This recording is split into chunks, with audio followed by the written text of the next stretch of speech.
Mengenai PNBP, Pak. Tadi di segmen sebelumnya kan kita sudah berbicara mengenai level produksi targetnya 2026 ini memang akan diturunkan ya, dan juga memang ada alasan di balik itu ya Pak, tentu untuk hal-hal yang ingin dicapai lebih baik lagi. Tapi sejumlah pakar itu mengeluarkan opininya gitu ya. Ada yang khawatir kalau PNBP dari sektor minerba ini bisa turun sejalan dengan pemangkasan produksi batu bara yang kita tahu selama ini kan jadi komoditas andalan Indonesia ya Pak ya.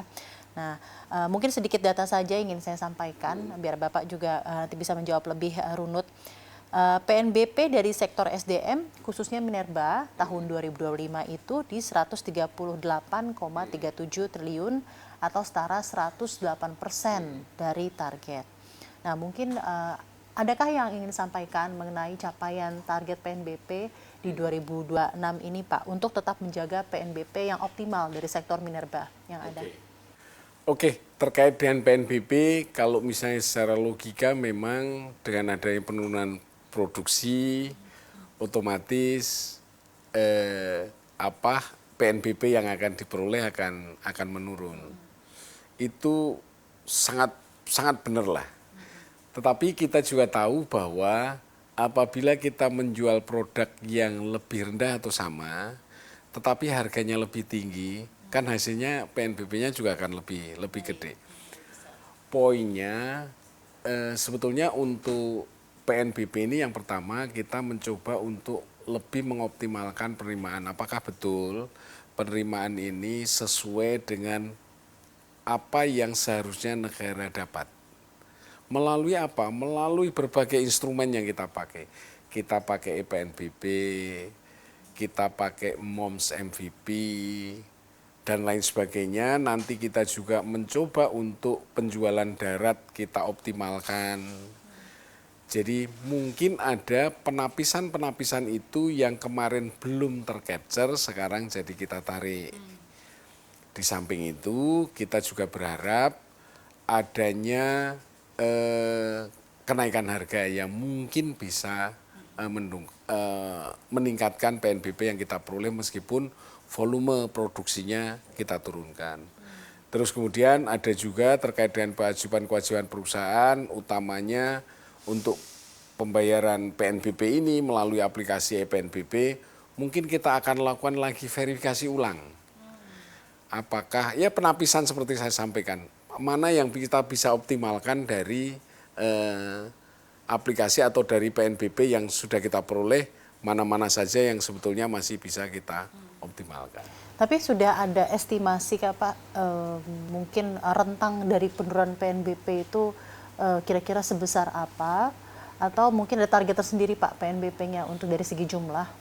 Jumlah seperti saya sampaikan tadi di awal, jumlah yang 128 itu dulu usulan kita, terus kemudian menjadi 134 sebetulnya di persetujuan.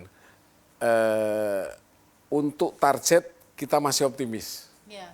Kita masih optimis. Jadi tidak mengenai level produksinya itu serta-merta akan mempengaruhi PNBP ya Pak? Kita masih optimis. Beberapa masih akan kita optimalkan terkait dengan PNBP ini.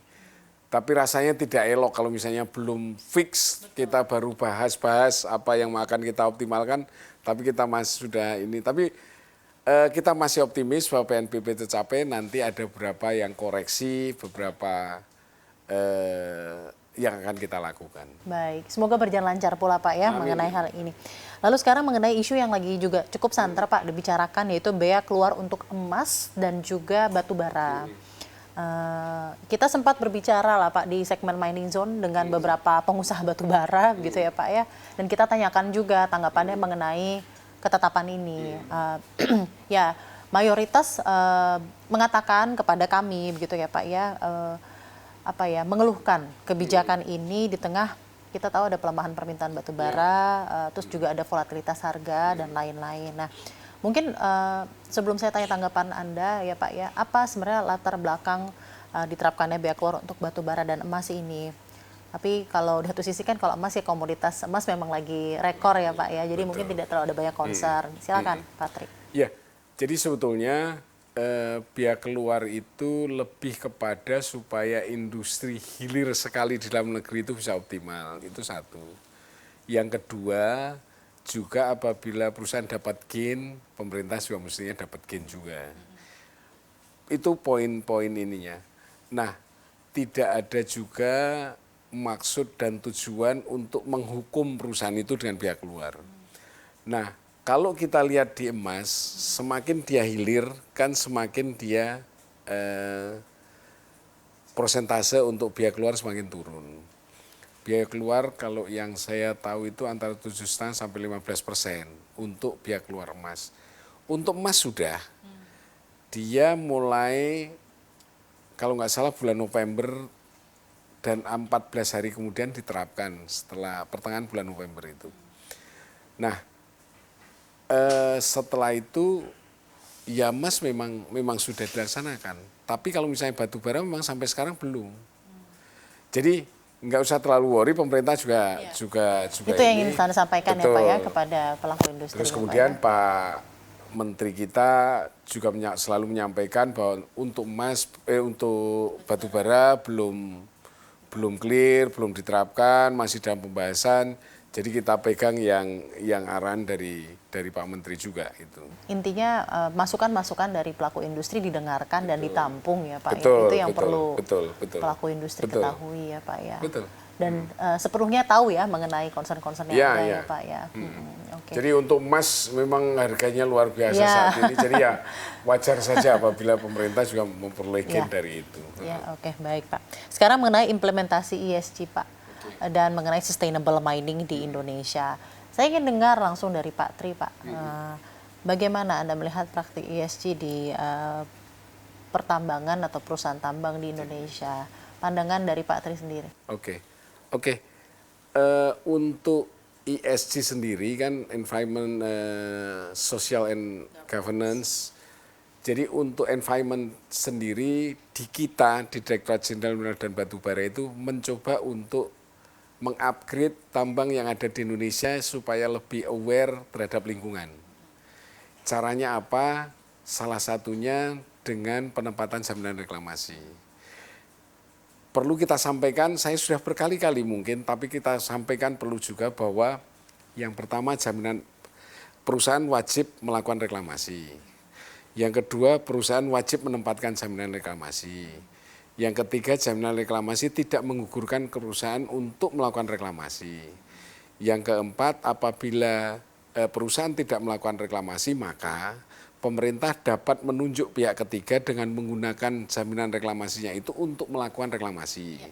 Yang kelima, apabila kurang, perusahaan bertanggung jawab. Itu poinnya. Jelas runut ya Pak ya? Jelas runut. Jadi pemerintah berupaya untuk meningkatkan awareness dari perusahaan dengan menempatkan jaminan reklamasi itu. Tujuannya apa? Tujuannya apabila jaminan reklamasi itu ditempatkan, perusahaan nanti melakukan reklamasi apabila sudah dilakukan penilaian keberhasilan, jaminan reklamasi dapat dicairkan. Tapi apabila perusahaan tidak melakukan reklamasi, maka jaminan reklamasi ditarik pemerintah untuk menunjuk pihak ketiga. Kalau kurang, perusahaan lagi.